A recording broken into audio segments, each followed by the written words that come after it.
مل کر ہر چڑھتے ہوئے سورج کو سلام کرنے کا عملی تجربہ رکھتے تھے۔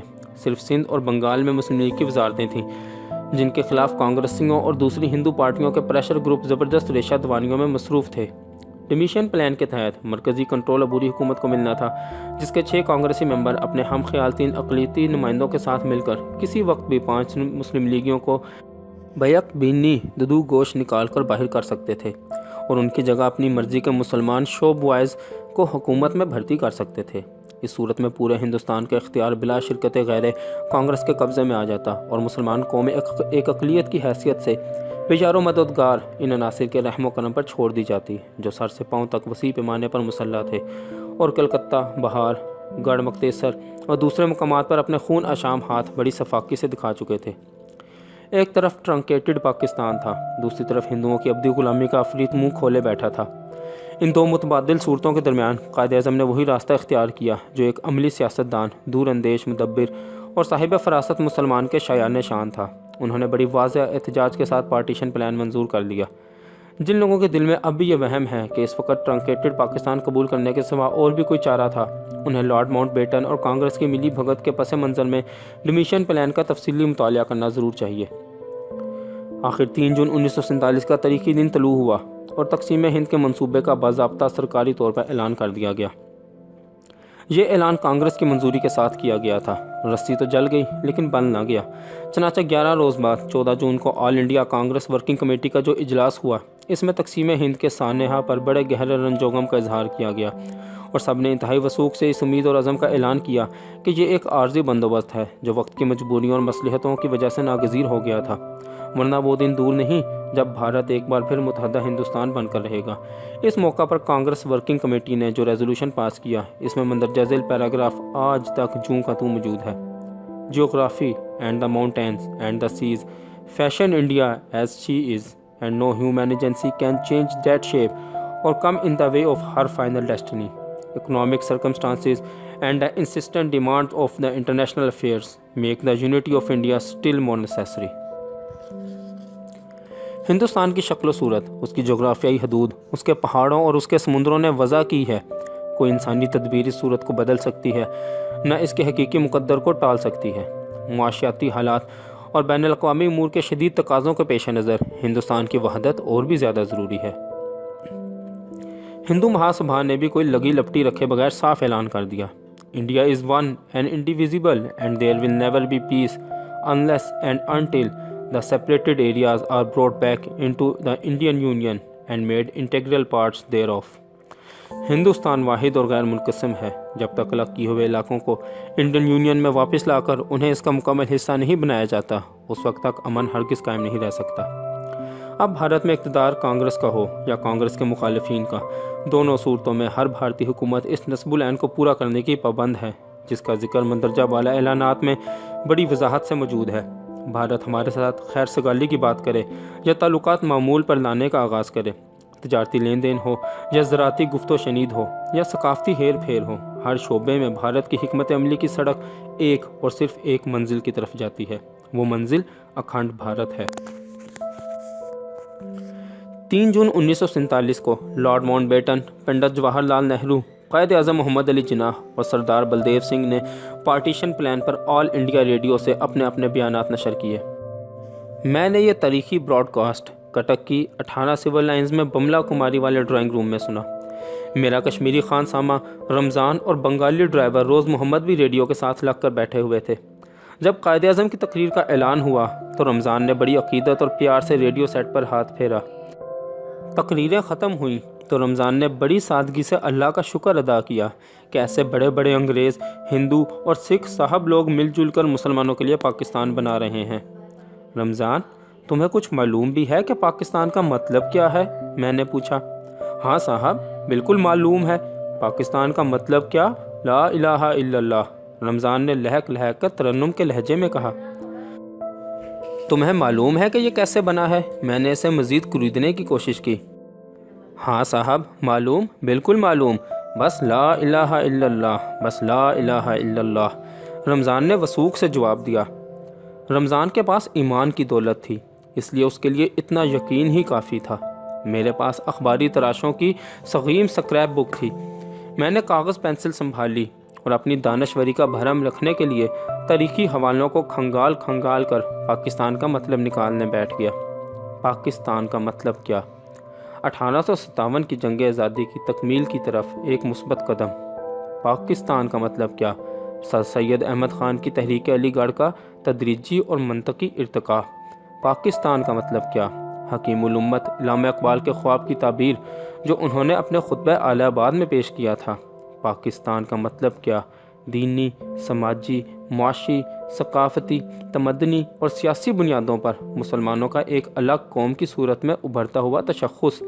ہندو گورکشا، مسلمانوں کا ذبیحہ، ہندو کی چٹیا، مسلمان کا ختنہ، ہندو کے مندر کا ناقوس، مسلمان کی مسجد کی اذان، ہندو کی چھوت چھات، مسلمان کی اخوت اور مساوات۔ ان اختلافات کی وجہ سے مستقل اور مسلسل خونریز تصادمات اور فسادات۔ پاکستان کا مطلب کیا؟ قومیت کی اجارہ داری پر ہندوؤں کی ضد اور ہٹ دھرمی۔ پاکستان کا مطلب کیا؟ آزاد اور متحدہ ہندوستان پر بلا شرکت غیر حکمرانی کرنے کا کانگریسی جنون۔ پاکستان کا مطلب کیا؟ مسلم اکثریتی علاقوں میں بھی مسلمانوں کو ان کی آبادی کے تناسب سے جمہوری حقوق دینے سے انکار۔ پاکستان کا مطلب کیا؟ آزاد اور متحدہ ہندوستان کی حکومت میں مسلمانوں کو کوئی مؤثر کردار دینے کے خلاف ہندو سرمایہ داروں کی زبردست مخالفت اور مزاحمت۔ پاکستان کا مطلب کیا؟ مسلم اکثریتی علاقوں کو بھارت ماتا کے پوتر بدن پر گندے ناسور سمجھ کر انہیں کاٹ کر الگ کر دینے کا شدھ کانگریسی آپریشن۔ پاکستان کا مطلب کیا؟ بھارت کو برٹش کامن ویلتھ میں شامل رکھنے کے لیے لارڈ ماؤنٹ بیٹن اور کانگریس کی سودا بازی، اقتدار کو 15 مہینے کے بجائے 2 ماہ میں منتقل کرنے کی سازش، تاکہ پاکستان کی نوزائیدہ مملکت کو وجود میں آتے ہی ہر طرح کی مشکلات کا سامنا کرنا پڑے۔ پاکستان کا مطلب کیا؟